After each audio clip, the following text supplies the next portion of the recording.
हम लोग आज उत्तर प्रदेश में अगर कुछ कर पा रहे हैं तो तेज इसी राजस्थान का तेज है, यही चित्तौड़गढ़ का तेज है।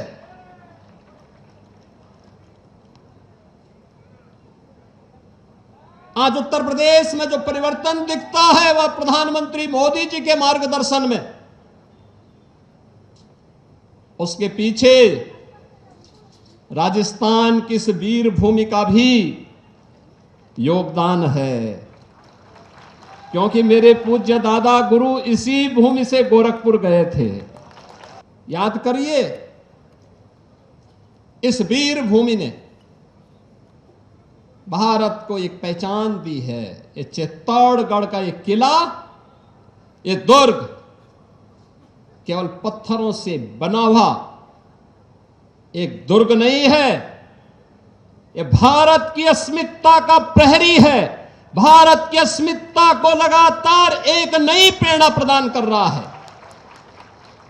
और इसीलिए जब हम लोग आते हैं यहां पर, हम लोगों को लगता है कि ये प्रहरी भारत की अस्मिता को लगातार एक नई दिशा दे रहा है। 3 नाम अक्सर आते हैं, महाराणा प्रताप का नाम आता है, छत्रपति शिवाजी महाराज का नाम आता है, गुरु गोविंद सिंह जी महाराज का स्मरण आता है। आज का ये श्रद्धांजलि समारोह हम सबको इस बात के लिए भी प्रेरित कर रहा है, इस बात के लिए भी प्रेरणा दे रहा है कि आने वाले समय में किसी बेटी और किसी बहन को इस प्रकार के दौर से न गुजरना पड़े, उस प्रकार की स्थितियों का सामना न करना पड़े। याद रखना, मूल जानना बड़ा कठिन है नदियों का, वीरों का। धनुष छोड़कर और गोत्र क्या होता रणधीरों का। ये दिनकर की पंक्तियां हैं, याद करना, महाकवि रामधारी सिंह दिनकर की। उन्होंने कहा था कि मूल जानना बड़ा कठिन है नदियों का, वीरों का, धनुष छोड़कर और गोत्र क्या होता रणधीरों का। पाते हैं सम्मान तपोबल से भूतल पर सूर, और जाति जाति का शोर मचाते केवल कायर क्रूर। जिनको कुछ नहीं करना है वे जातिवाद के आधार पर सामाजिक एकता को छिन्न भिन्न करने का पाप कर रहे हैं। आक्रांता केवल साम्राज्य को लूटते ही नहीं, नारी अस्मिता के साथ खिलवाड़ ही नहीं करते, हमारी संस्कृति को, हमारी परंपरा को, हमारी बौद्धिक संपदा को रौंदने का काम भी करते हैं, लूटने का काम भी करते हैं। और उनके द्वारा यहां के तो उस समय जो शोषण की प्रवृत्ति पैदा की गई थी, उस शोषण की दुष्प्रवृत्ति का परिणाम क्या था? हमारा अन्नदाता किसान उत्पादक से कर्जदाता हो गया, उपभोक्ता हो गया, उपभोक्ता से कर्जदाता हो गया। आज वो कर्ज से दबा हुआ है। और याद करेंगे तो ये वही लोग हैं जिन्होंने कहा था कि राम और कृष्ण तो हुए ही नहीं। ये वही लोग हैं जिन्होंने राम मंदिर के आंदोलन में विरोधी पक्ष के साथ जाकर के मिलकर के राम मंदिर का फैसला न हो इसके लिए एड़ी चोटी लगाई थी। ये वही लोग हैं जो राम सेतु को तोड़ने के लिए तो उतावले दिखाई देते हैं, लेकिन राम मंदिर के निर्माण का विरोध करते हैं। ये वही लोग हैं जिनके द्वारा लगातार देश के अंदर अविश्वास का वातावरण पैदा करने का प्रयास किया जा रहा है। और इस अविश्वास के परिणाम स्वरूप ये भारत के संवैधानिक संस्थाओं को भी कटघरे में खड़ा करने का प्रयास कर रहे हैं। भारत के संवैधानिक संस्थाओं को खड़ा करने का मतलब भारत को एक बार फिर से कटघरे में खड़ा करके अविश्वसनीय बना देना। श्याम नारायण पांडे की मुझे पंक्तियां याद आ रही थी। मैं देख रहा था उनकी पंक्तियां हल्दी घाटी में, मुझे बहुत उसके साथ कर रही थी।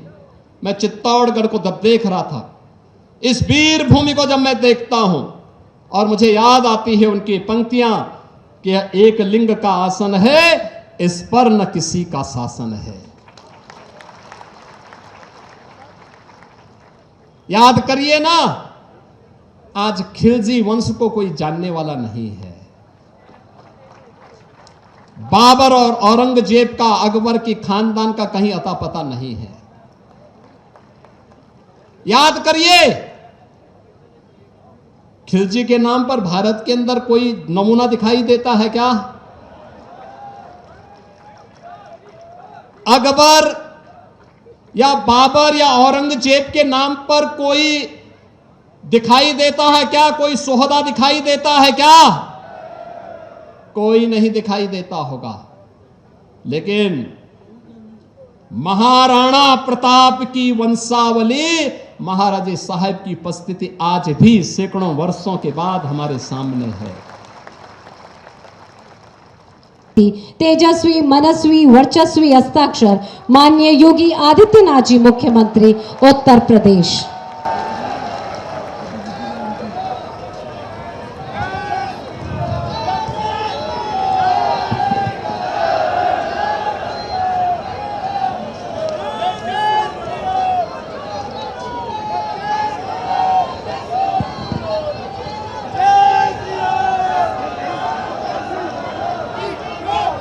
एकलिंग महादेव की, एकलिंग महादेव की, भारत माता की, भारत माता की, वंदे वंदे वंदे।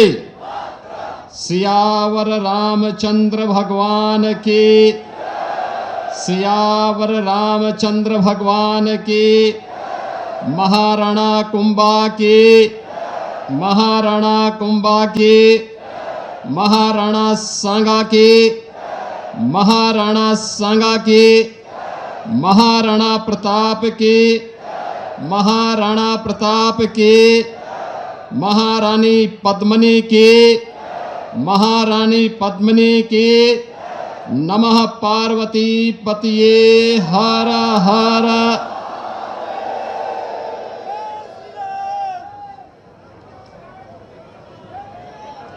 जौहर स्मृति संस्थान के तत्वाधान में आयोजित आज के इस स्मृति दिवस कार्यक्रम में जिनका संरक्षण और मार्गदर्शन अभी प्राप्त हुआ है, महाराणा साहिब विश्वराज सिंह जी मेवाड़, केंद्रीय मंत्री, और जो लगातार कई वर्षों से मुझे यहां पर इस आयोजन में भागीदार बनने के लिए कह रहे थे, लेकिन संजोग नहीं बन पा रहा था। ऐसे जोधपुर के लोकप्रिय सांसद और केंद्रीय मंत्री माननीय श्री गजेंद्र सिंह शेखावत जी, राजस्थान सरकार के मंत्री कर्नल राज्यवर्धन सिंह राठौर जी, राजस्थान सरकार के ही मंत्री श्री गौतम दत्त जी, माननीय सांसद श्री सीपी जोशी जी, पूर्व राज्यपाल और जिनकी पुस्तक जयमल वंश प्रकाश बदनौर मेड़तिया राठौरों के इतिहास के बारे में, जिनके गौरवशाली बलिदान के इतिहास को आज भी भारत का इतिहास स्मरण करके नमन करता है, ऐसे पूर्व मंत्री और पूर्व राज्यपाल माननीय बीपी सिंह जी,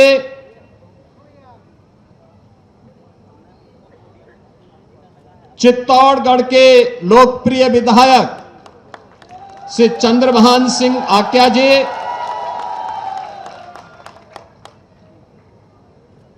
विजयपुर संस्थान के अध्यक्ष रावत नरेंद्र सिंह जी, यहां पर उपस्थित योगी बाबा निरंजन नाथ जी,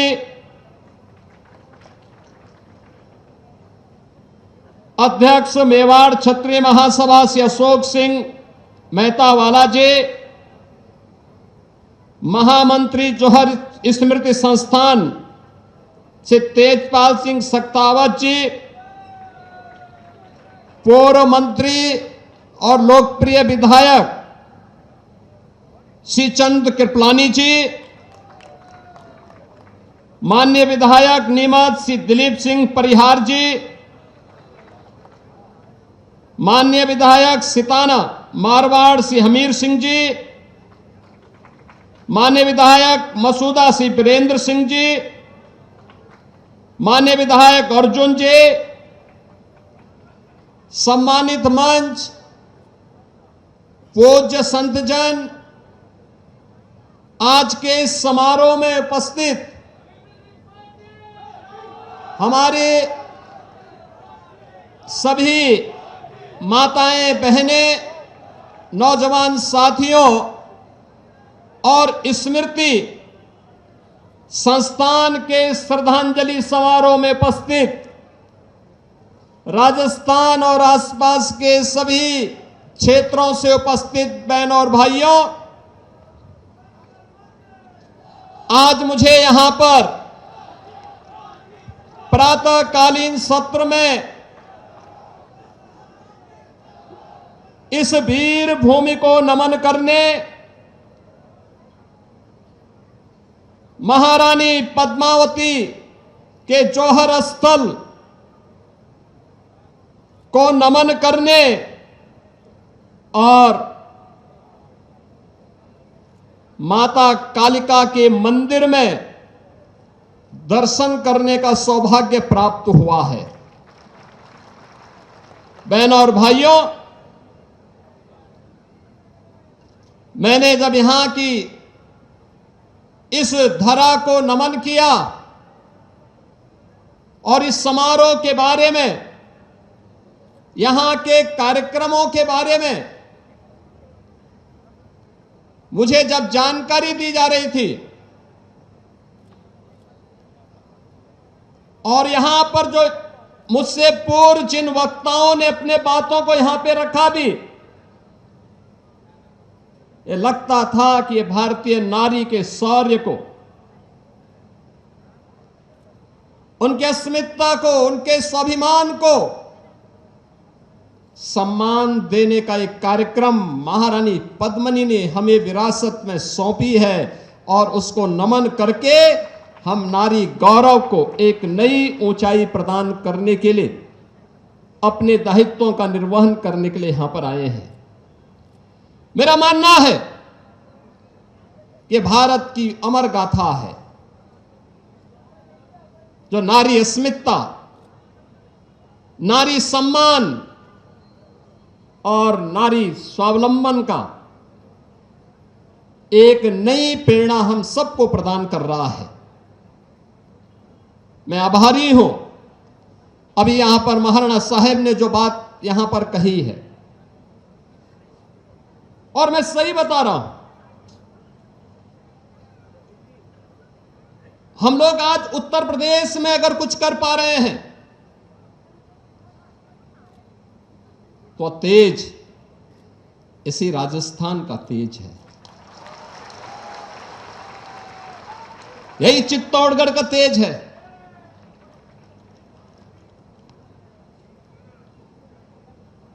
आज उत्तर प्रदेश में जो परिवर्तन दिखता है वह प्रधानमंत्री मोदी जी के मार्गदर्शन में, उसके पीछे राजस्थान की इस वीर भूमि का भी योगदान है, क्योंकि मेरे पूज्य दादा गुरु इसी भूमि से गोरखपुर गए थे।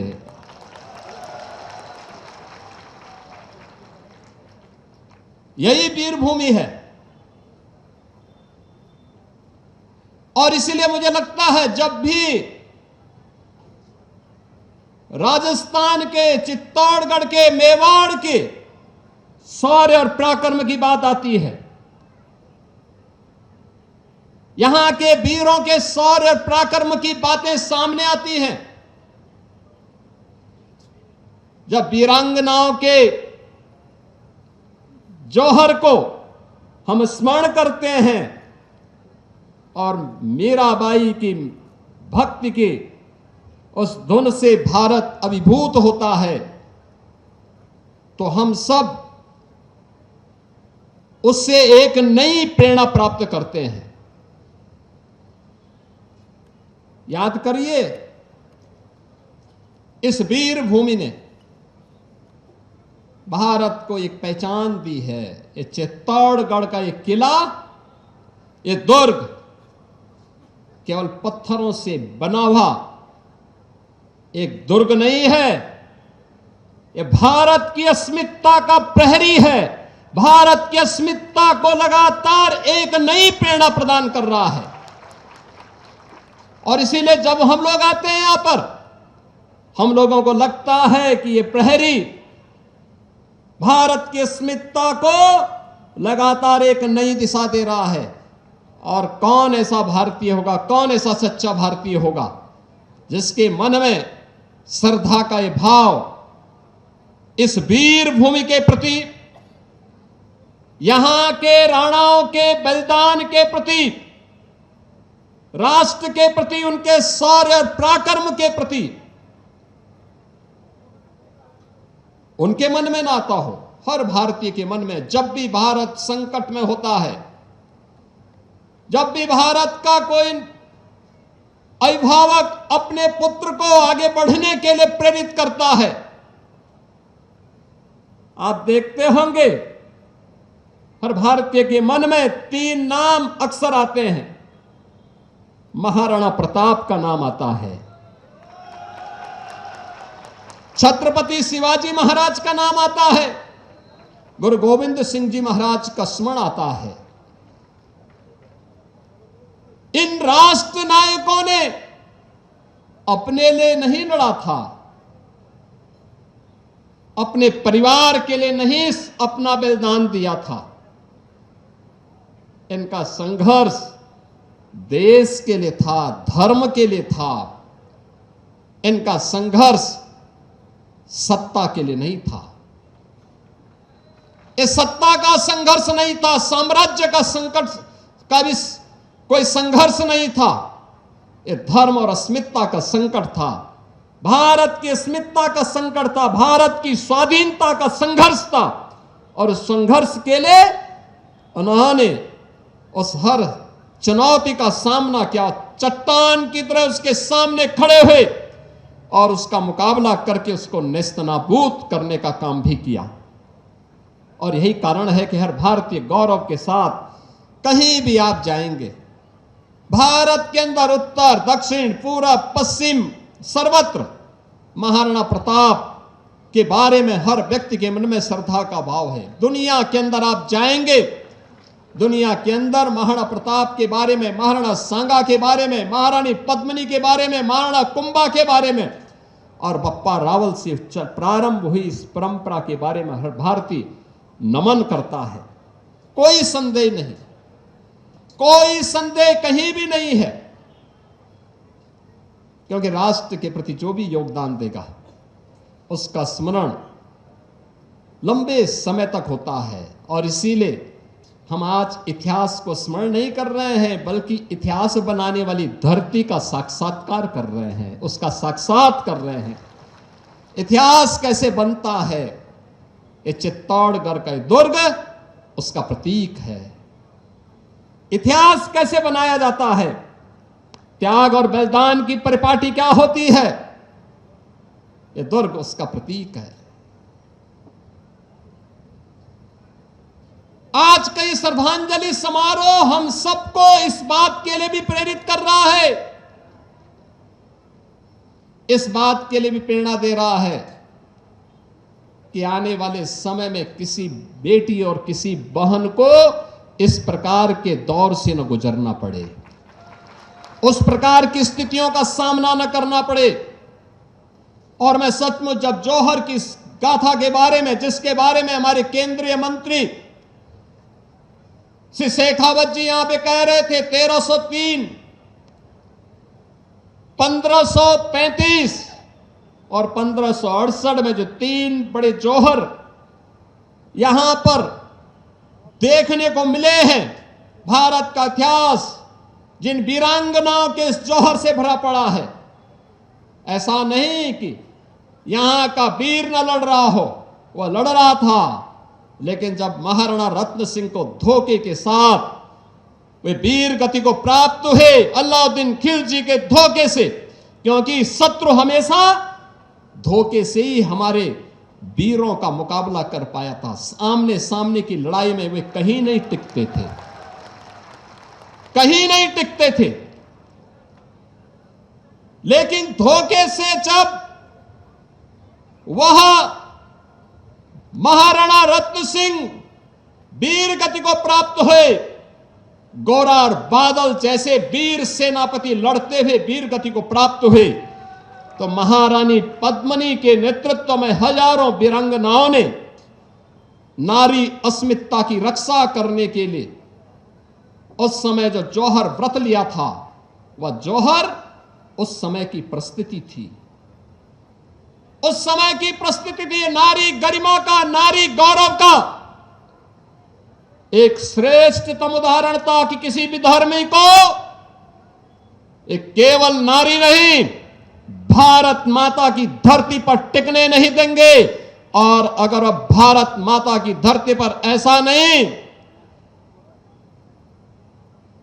याद करिए, ये धरती माता जिसके बारे में कहते हैं जब सीता माता को अंतिम समय में प्रभु श्री राम से मिलन की बात सामने आई, तो धरती माता के सामने माता सीता ने एक ही व्रत लग लिया था।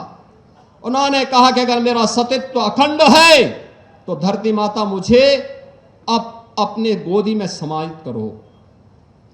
और यह जो संकल्प माता सीता का था, वही संकल्प महारानी पद्मिनी ने यहां पर दिखाया था इस जौहर के नाम पर। यह वही संकल्प है जो नारी गरिमा का प्रतीक था। और ये भारत की धरती को विधर्मियों से मुक्त करने का संकल्प था कि किसी विधर्मी को भारत माता केवल नारी के आन बान और शान पर हाथ उठाने की इजाजत तो देने की बात दूर, भारत की धरती पर उसके कदम न पड़े, इस बात का वह संकल्प था। वह प्रेरणा आज भी हम सबको लगातार झकझोर रही है, लगातार झकझोर रही है। और इसीलिए उत्तर प्रदेश में जब हम लोगों की सरकार बनी, तो हम लोगों ने उस समय बार इस बात को कहा। मैंने वहां के अभिभावकों से, सभी प्रदेशवासियों से, सबसे मैंने अनुरोध किया था। मैंने कहा भी देखो, अपराध और अपराधियों के प्रति और नारी गरिमा और नारी सुरक्षा के मामले में सरकार जीरो टॉलरेंस के तहत काम करेगी। याद करना, अगर किसी ने किसी बहन और बेटी की सुरक्षा पर हाथ डालने का दुस्साहस किया तो अगले चौराहे पर यमराज उसका इंतजार कर रहा होगा। आज आप देख रहे होंगे उत्तर प्रदेश 25 करोड़ की आबादी का राज्य है। जो बेटियां दूर रिश्तेदार में चले के यहां जाके पढ़ाई करने के लिए चली गई थी, आज अपने घर में रह करके 5 किलोमीटर 10 किलोमीटर दूर जाकर के अपने स्कूल जाती है। और नारी सुरक्षा का इससे बड़ा उदाहरण क्या हो सकता है। उत्तर प्रदेश जैसे राज्य में अब वहां की बेटियां, वहां की बहनें रात्रि शिफ्ट में भी, ऑफिसों में भी और कारखानों में कार्य करके सकुशल अपने घर वापस आती है। हर भारतीय नारी को इस सुरक्षा की गारंटी और सम्मान की गारंटी मिलनी चाहिए, उसको स्वावलंबन की गारंटी मिलनी चाहिए। ये जौहर श्रद्धांजलि समारोह उसका एक प्रतीक है, लगातार एक नई दिशा दे रहा है।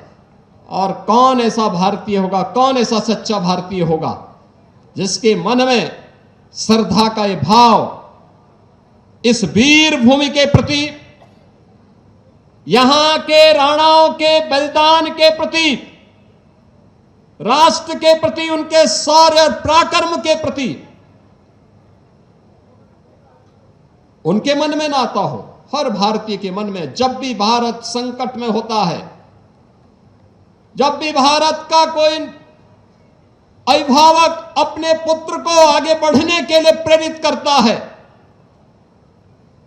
आप देखते होंगे हर भारतीय के मन में 3 नाम अक्सर आते हैं। महाराणा प्रताप का नाम आता है,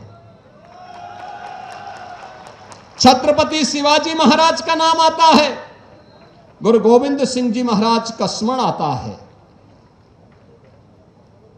इन राष्ट्र नायकों ने अपने लिए नहीं लड़ा था, अपने परिवार के लिए नहीं अपना बलिदान दिया था। इनका संघर्ष देश के लिए था, धर्म के लिए था। इनका संघर्ष सत्ता के लिए नहीं था। इस सत्ता का संघर्ष नहीं था, साम्राज्य का संकट का भी कोई संघर्ष नहीं था। ये धर्म और अस्मिता का संकट था, भारत की अस्मिता का संकट था, भारत की स्वाधीनता का संघर्ष था। और उस संघर्ष के लिए उन्होंने उस हर चुनौती का सामना किया, चट्टान की तरह उसके सामने खड़े हुए और उसका मुकाबला करके उसको नेस्तनाबूद करने का काम भी किया। और यही कारण है कि हर भारतीय गौरव के साथ कहीं भी आप जाएंगे, भारत के अंदर उत्तर, दक्षिण, पूरब, पश्चिम, सर्वत्र महाराणा प्रताप के बारे में हर व्यक्ति के मन में श्रद्धा का भाव है। दुनिया के अंदर आप जाएंगे, दुनिया के अंदर महाराणा प्रताप के बारे में, महाराणा सांगा के बारे में, महारानी पद्मिनी के बारे में, महाराणा कुंभा के बारे में और बप्पा रावल से प्रारंभ हुई इस परंपरा के बारे में हर भारतीय नमन करता है। कोई संदेह नहीं, कोई संदेह कहीं भी नहीं है, क्योंकि राष्ट्र के प्रति जो भी योगदान देगा उसका स्मरण लंबे समय तक होता है। और इसीलिए हम आज इतिहास को स्मरण नहीं कर रहे हैं, बल्कि इतिहास बनाने वाली धरती का साक्षात्कार कर रहे हैं, उसका साक्षात कर रहे हैं। इतिहास कैसे बनता है, ये चित्तौड़गढ़ का दुर्ग उसका प्रतीक है। इतिहास कैसे बनाया जाता है, त्याग और बलिदान की परिपाटी क्या होती है, ये दुर्ग उसका प्रतीक है। आज का ये श्रद्धांजलि समारोह हम सबको इस बात के लिए भी प्रेरित कर रहा है, इस बात के लिए भी प्रेरणा दे रहा है कि आने वाले समय में किसी बेटी और किसी बहन को इस प्रकार के दौर से न गुजरना पड़े, उस प्रकार की स्थितियों का सामना न करना पड़े। और मैं सचमुच जब जौहर की गाथा के बारे में, जिसके बारे में हमारे केंद्रीय मंत्री श्री शेखावत जी यहां पे कह रहे थे, 1303,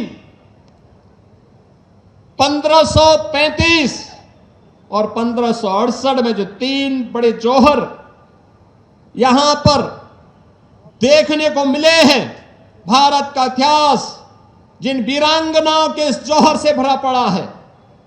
ऐसा नहीं कि यहां का वीर न लड़ रहा हो, वह लड़ रहा था, लेकिन जब महाराणा रत्न सिंह को धोखे के साथ वे वीर गति को प्राप्त हुए, अलाउद्दीन खिलजी के धोखे से, क्योंकि शत्रु हमेशा धोखे से ही हमारे वीरों का मुकाबला कर पाया था। आमने सामने की लड़ाई में वे कहीं नहीं टिकते थे, कहीं नहीं टिकते थे। लेकिन धोखे से जब वह महाराणा रत्न सिंह वीर गति को प्राप्त हुए, गोरा और बादल जैसे वीर सेनापति लड़ते हुए वीर गति को प्राप्त हुए, तो महारानी पद्मिनी के नेतृत्व में हजारों वीरांगनाओं ने नारी अस्मिता की रक्षा करने के लिए उस समय जो जौहर व्रत लिया था, वह जौहर उस समय की परिस्थिति थी, उस समय की परिस्थिति थी नारी गरिमा का, नारी गौरव का। एक श्रेष्ठतम उदाहरण था कि किसी भी धर्मी को एक केवल नारी नहीं, भारत माता की धरती पर टिकने नहीं देंगे। और अगर अब भारत माता की धरती पर ऐसा नहीं, याद करिए, ये धरती माता जिसके बारे में कहते हैं, जब सीता माता को अंतिम समय में प्रभु श्री राम से मिलन की बात सामने आई, तो धरती माता के सामने माता सीता ने एक ही व्रत लग लिया था। उन्होंने कहा कि अगर मेरा सतीत्व अखंड है तो धरती माता मुझे अब अपने गोदी में समाहित करो। और यह जो संकल्प माता सीता का था, वही संकल्प महारानी पद्मिनी ने यहां पर दिखाया था इस जौहर के नाम पर। यह वही संकल्प है जो नारी गरिमा का प्रतीक था, और ये भारत की धरती को विधर्मियों से मुक्त करने का संकल्प था कि किसी विधर्मी को भारत माता केवल नारी के आन बान और शान पर हाथ उठाने की इजाजत तो देने की बात दूर, भारत की धरती पर उसके कदम न पड़े, इस बात का वह संकल्प था, वह प्रेरणा आज भी हम सबको लगातार झकझोर रही है, लगातार झकझोर रही है। और इसीलिए उत्तर प्रदेश में जब हम लोगों की सरकार बनी तो हम लोगों ने उस समय बार इस बात को कहा। मैंने वहां के अभिभावकों से, सभी प्रदेशवासियों से, सबसे मैंने अनुरोध किया था। मैंने कहा भी देखो, अपराध और अपराधियों के प्रति और नारी गरिमा और नारी सुरक्षा के मामले में सरकार जीरो टॉलरेंस के तहत काम करेगी। याद करना, अगर किसी ने किसी बहन और बेटी की सुरक्षा पर हाथ डालने का दुस्साहस किया तो अगले चौराहे पर यमराज उसका इंतजार कर रहा होगा। आज आप देख रहे होंगे उत्तर प्रदेश 25 करोड़ की आबादी का राज्य है। जो बेटियां दूर रिश्तेदार में चले के यहां जाके पढ़ाई करने के लिए चली गई थी, आज अपने घर में रह करके 5 किलोमीटर 10 किलोमीटर दूर जाकर के अपने स्कूल जाती है। और नारी सुरक्षा का इससे बड़ा उदाहरण क्या हो सकता है। उत्तर प्रदेश जैसे राज्य में अब वहां की बेटियां, वहां की बहनें रात्रि शिफ्ट में भी, ऑफिसों में भी और कारखानों में कार्य करके सकुशल अपने घर वापस आती है। हर भारतीय नारी को यह सुरक्षा की गारंटी और सम्मान की गारंटी मिलनी चाहिए, उसको स्वावलंबन की गारंटी मिलनी चाहिए। यह जौहर श्रद्धांजलि समारोह उसका एक प्रतीक है और उसका आह्वान भी कर रहा है। यह हर भारतीय नारी का अधिकार होना चाहिए। बहनों और भाइयों, कौन ऐसा भारतीय होगा?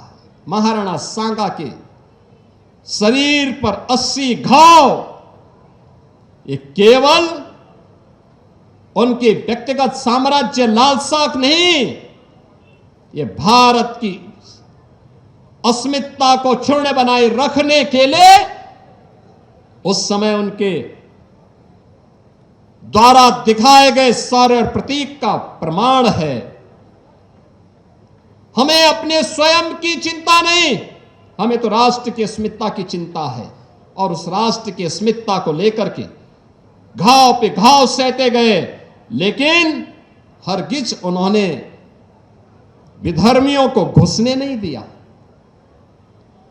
महाराणा प्रताप हम देख करके रखते हैं, पहला युद्ध अकबर के खिलाफ जब महाराणा प्रताप ने लड़ा था तब उम्र क्या थी? मात्र 27 वर्ष। जो हटि राखे धर्म को तहि राखे करतार का आह्वान करके मात्र 27 वर्ष की उम्र में उनके द्वारा पहला युद्ध अकबर के खिलाफ लड़ा जाता है। अकबर के बारे में कहा जाता था कि भारत के अंदर उनका साम्राज्य बोल रहा है, लेकिन अकबर को दांतों तले चने चबाने के लिए मजबूर कर दिया था। यह है राजस्थान का शौर्य, भारत का शौर्य।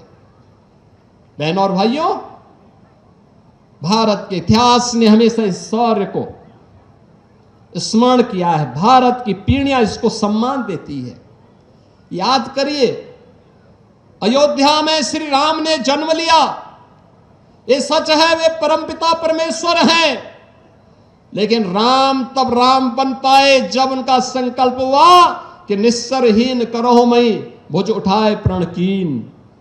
जब उन्होंने कहा कि मैं इस धरती को राक्षस विहीन कर दूंगा, अगर वे भी केवल अयोध्या की धरती पर बैठ करके कह दे कि नहीं, मैं तो अयोध्या का राजा हूं, अब मुझे कुछ नहीं करना है, तो राम जैसा सम्मान नहीं पाते। राम आज हमारे दिलो दिमाग में नहीं होते। कौन ऐसा भारतीय है जो आज राम के बारे में, राम मंदिर आंदोलन के साथ में जुड़ा हो? राजस्थान के तो लाखों लाख नौजवान राम मंदिर आंदोलन में कूद पड़े थे। बहनों और भाइयों, जब अपने पूर्वजों के प्रति हमारे मन में यह भाव होता है तो परिणाम आने में देर नहीं लगती। आज अयोध्या में राम मंदिर बन गया ना, अब अयोध्या में राम मंदिर बन गया है, भव्य राम मंदिर बनाई नहीं, भव्य राम मंदिर का निर्माण हो गया है। अब विधर्मी के प्रतीक वहां कुछ भी नहीं बचा है, अब कोई गुलामी का चिन्ह वहां नहीं बचा है। अब अयोध्या धाम में केवल राम मंदिर है, वह भी राम मंदिर, भव्य राम मंदिर बना है। जब देश एकजुट होकर के एक स्वर में, एक दिशा में चलता है, ये जाति के नाम पर बांटने वाले नेताओं से थोड़ा अपने आप को सावधान रखता है, तो राम मंदिर जैसा सम्मान भारतवासियों को और सनातन धर्मावलंबियों को प्राप्त होता है। आज अयोध्या में राम मंदिर का निर्माण हो गया।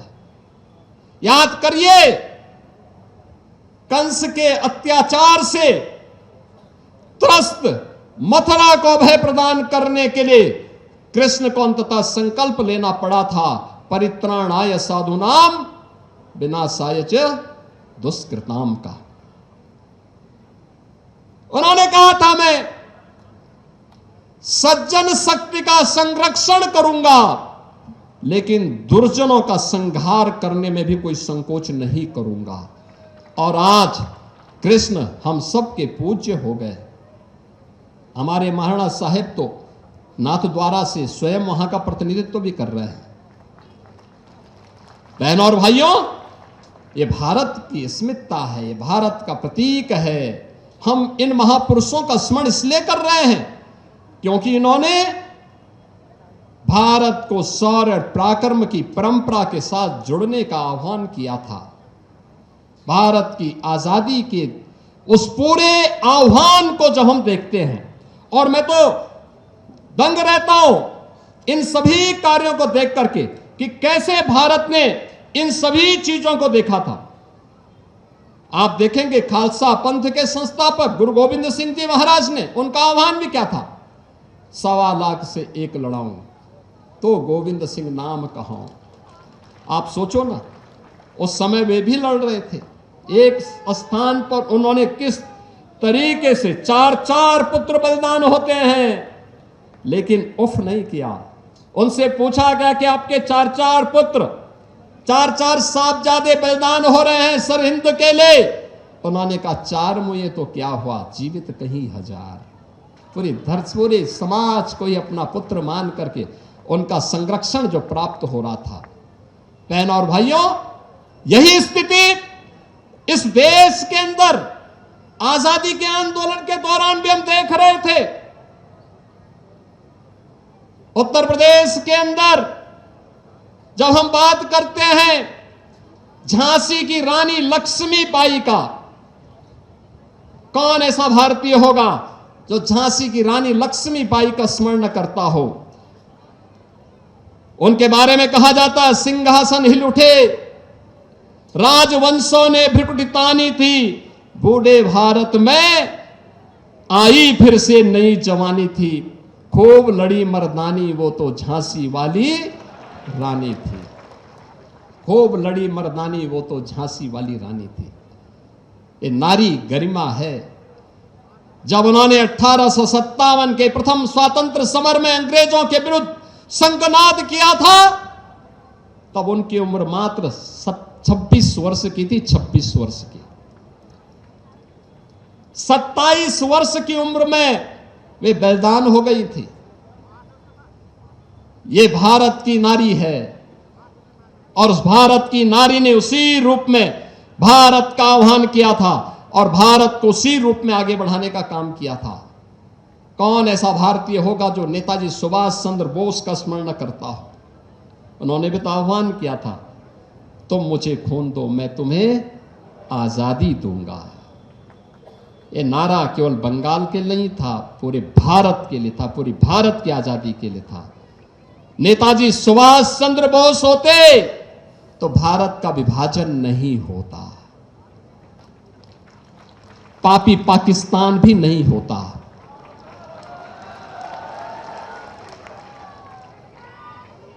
उनका यह आह्वान भारत की अस्मिता के लिए था, भारत की आजादी के लिए था, भारत के नौजवानों के साथ था।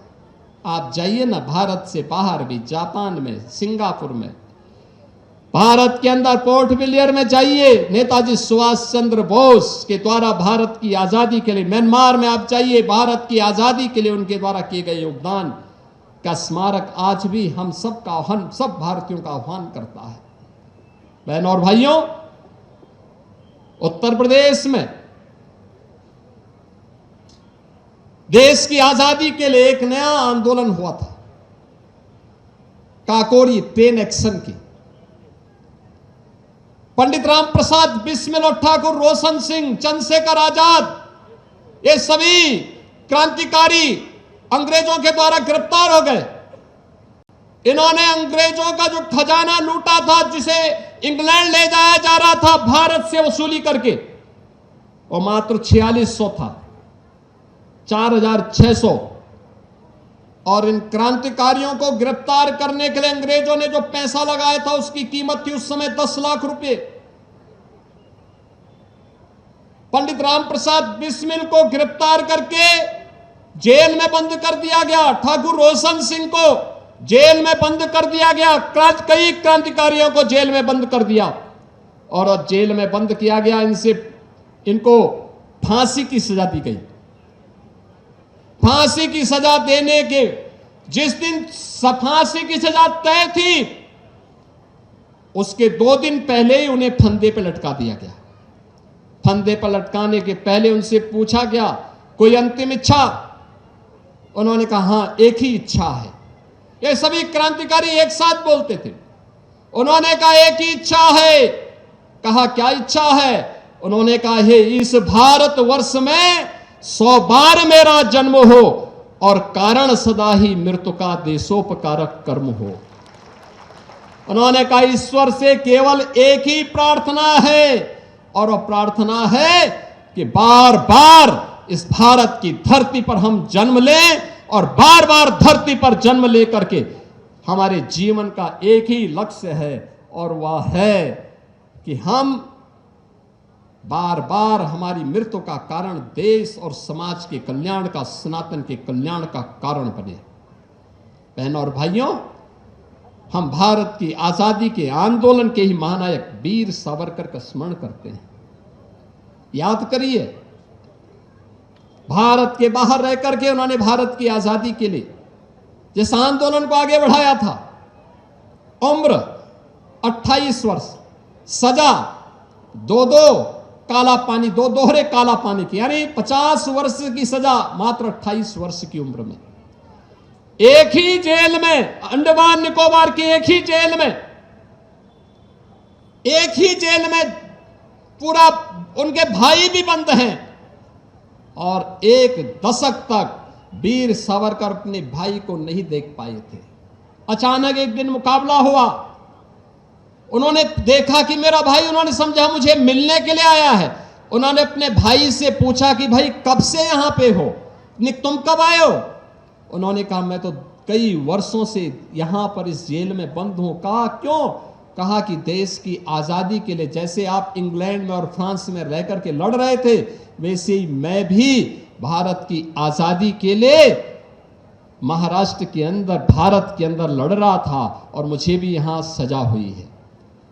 बहनों और भाइयों, इतिहास इससे बनता है और इस इतिहास को अगर सही मायने में किसी ने हम सबको स्मरण कराया है तो स्मरण कराया था 1893 में शिकागो की धर्म सभा में, जब स्वामी विवेकानंद ने वहां जाकर के उद्घोष किया था।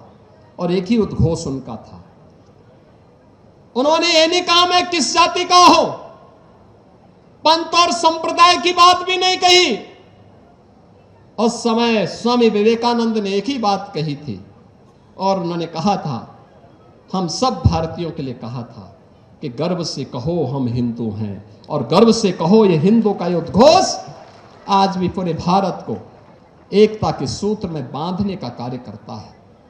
बहनों और भाइयों, हम नेपाल में जाते हैं, हिंदू का ये भाव हर व्यक्ति को जोड़ता है, तोड़ता नहीं है, तोड़ता नहीं है। ये देश कमजोर क्यों हुआ? क्योंकि जातिवाद ने समाज की नींव को दरका दिया, कमजोर कर दिया। ये जातिवाद की राजनीति भारत की नींव को कमजोर कर रहा है। बांटने की ये राजनीति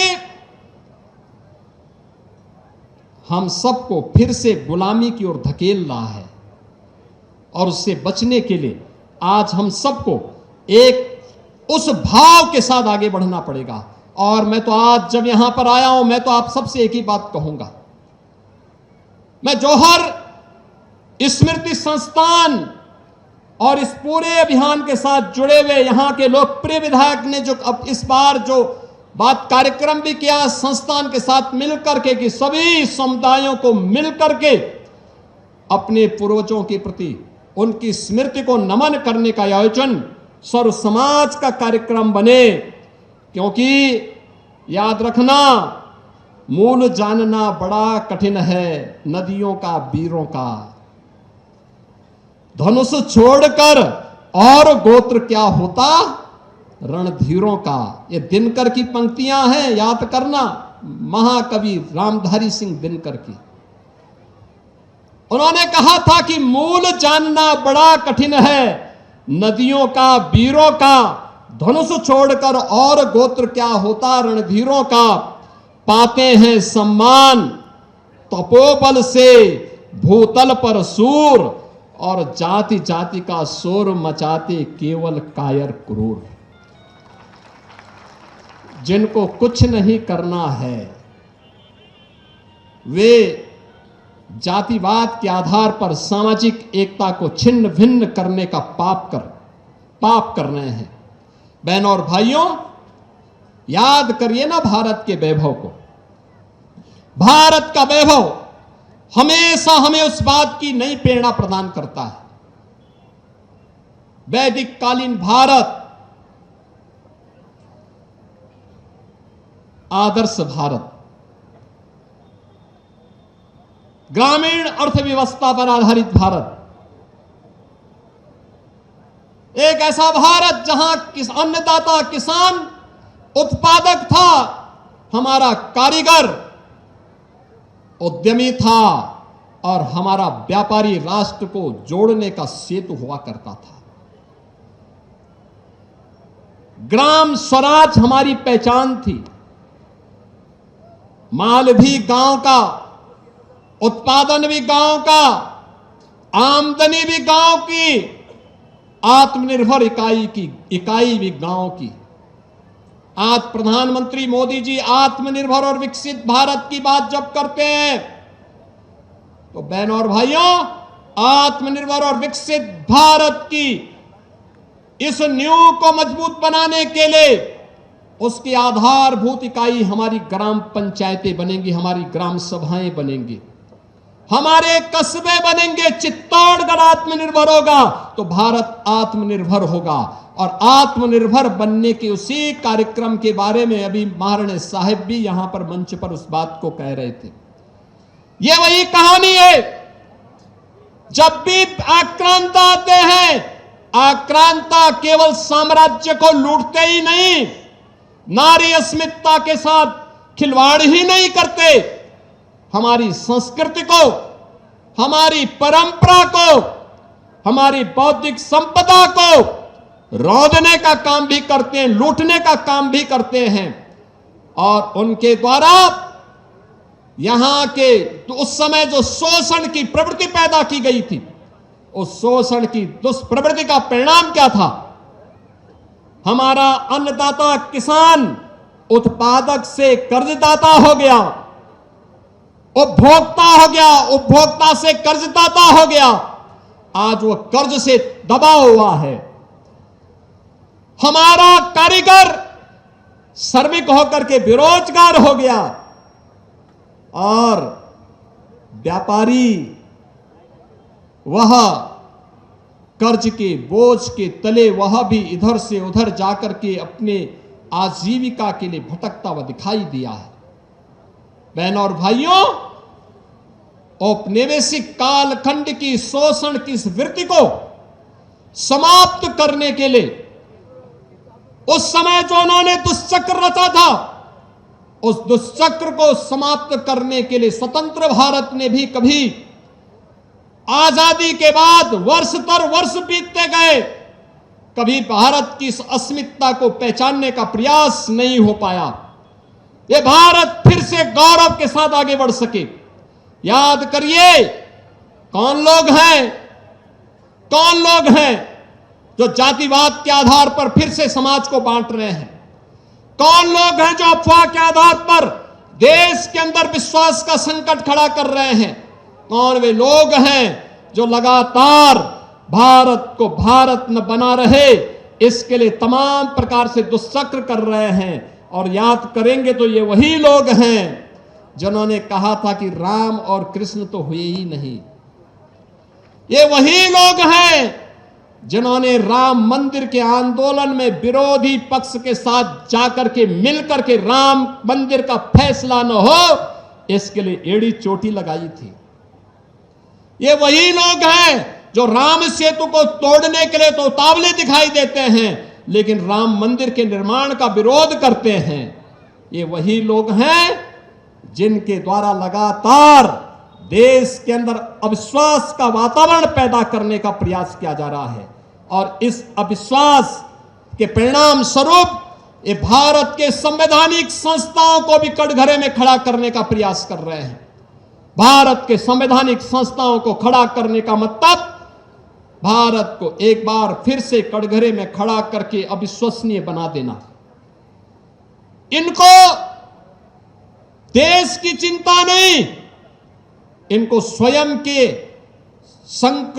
अस्तित्व का संकट इनके सामने है, इसलिए ये देश पर प्रश्न लगाने का प्रयास कर रहे हैं।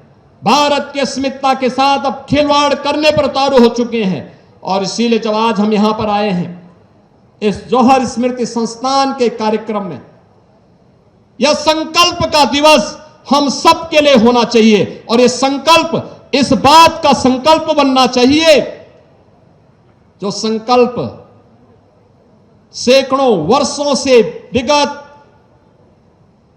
1200-1300 वर्षों से इस वीर भूमि ने पूरे भारत भूमि को दिया है। उस संकल्प के साथ जुड़ने का, वीरों और वीरांगनाओं को नमन करने का, उससे एक नई प्रेरणा प्राप्त करने का। मैं जब यहां आया था, मैं देख रहा था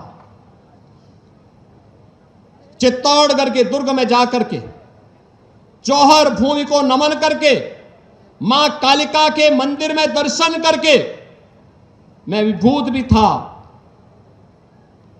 भाषा अवरुद्ध थी, भावनाओं से भरी हुई थी और इस बात को लेकर के भरी हुई थी। मुझे उस समय याद आ रही थी उत्तर प्रदेश के एक हिंदी साहित्य के महान साहित्यिक कीर्ति रखने वाले हल्दी घाटी के रचयिता श्याम नारायण पांडे की मुझे पंक्तियां याद आ रही थी।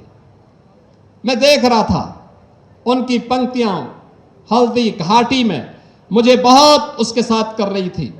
मैं चित्तौड़गढ़ को जब देख रहा था, इस वीर भूमि को जब मैं देखता हूं और मुझे याद आती है उनकी पंक्तियां कि एक लिंग का आसन है, इस पर न किसी का शासन है। याद करिए ना, आज खिलजी वंश को कोई जानने वाला नहीं है। बाबर और औरंगजेब का, अकबर की खानदान का कहीं अता पता नहीं है। याद करिए, खिलजी के नाम पर भारत के अंदर कोई नमूना दिखाई देता है क्या? अकबर या बाबर या औरंगजेब के नाम पर कोई दिखाई देता है क्या? कोई सोहदा दिखाई देता है क्या? कोई नहीं दिखाई देता होगा। लेकिन महाराणा प्रताप की वंशावली, महाराजे साहब की उपस्थिति आज भी सैकड़ों वर्षों के बाद हमारे सामने है। वीरांगना पद्मिनी की वंशावली हमारे सामने है। वीर हमीर की वंशावली हमारे सामने है। और इसीलिए तो हमने कहा कि एक लिंग का आसन है, इस पर न किसी का शासन है। नित सिहक रहा कमलासन है, यह सिंहासन सिंहासन है। यह सम्मानित अधिराजों से, अर्चित राज समाजों से इसके पदरज पोछे जाते, भूपों के सिर के ताजों से। इसकी रक्षा के लिए हुई कुर्बानी पर कुर्बानी है, और राणा तो इसकी रक्षा कर या सिंहासन अभिमानी है। बहनों और भाइयों, आज का ये स्मृति दिवस हमें एक लिंग के शासन के प्रति उस नमन को व्यक्त करने का एक अवसर दे रहा है, जिसको आज जौहर स्मृति संस्थान ने 1982 से लगातार, याद करिए, 1303 से लेकर के कई बार जौहर पर जौहर व्रत का यहां पर धारण करने का कार्य यहां की वीर माताओं के द्वारा, वीरांगनाओं के द्वारा लिया जाता रहा। लेकिन आजादी के बाद ये प्रेरणा जिस राजऋषि को प्राप्त हुई, मैं उनकी स्मृतियों को भी नमन करता हूं, जिन्होंने वर्तमान पीढ़ी को इस बात का एहसास कराया कि आने वाली समय में ऐसी स्थिति पैदा मत होने देना कि हमारी बेटी और बहनों को, हमारी माताओं को जौहर व्रत धारण करना पड़े। इस प्रकार की परिस्थितियां न पैदा हो। और इस देश से आज हम सब यहां पर एकत्र हुए हैं। आज का यह दिवस हम सब के लिए इस बात का उद्घोष करता है कि सनातन की मर्यादा सदैव अमर है और अमर रहेगी। ये सनातन धर्म कभी पददलित नहीं हो सकता है। हां, चुनौतियों का मुकाबला कर सकते हैं।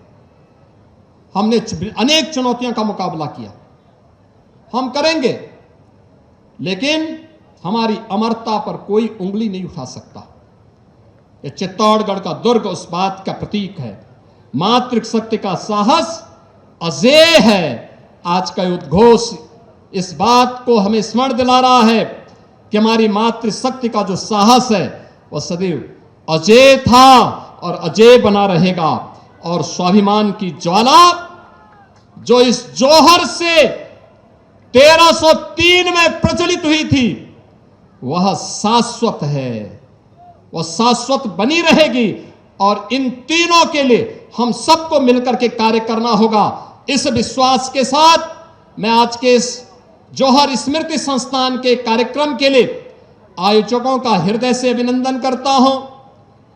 मैं यहां पर महारानी पद्मिनी के साथ अलग अलग कालखंड में हुए जौहर व्रत को धारण करने वाली उन वीरांगनाओं और वीर माताओं के प्रति नमन करता हूं, उन्हें विनम्र श्रद्धांजलि अर्पित करता हूं।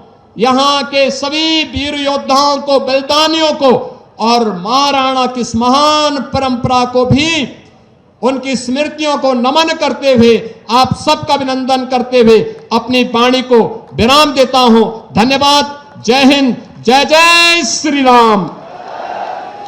जय जय श्री राम। वह भीख प्रतीक से बोल उठा, सुन ली ना कहानी रानी की। अब एक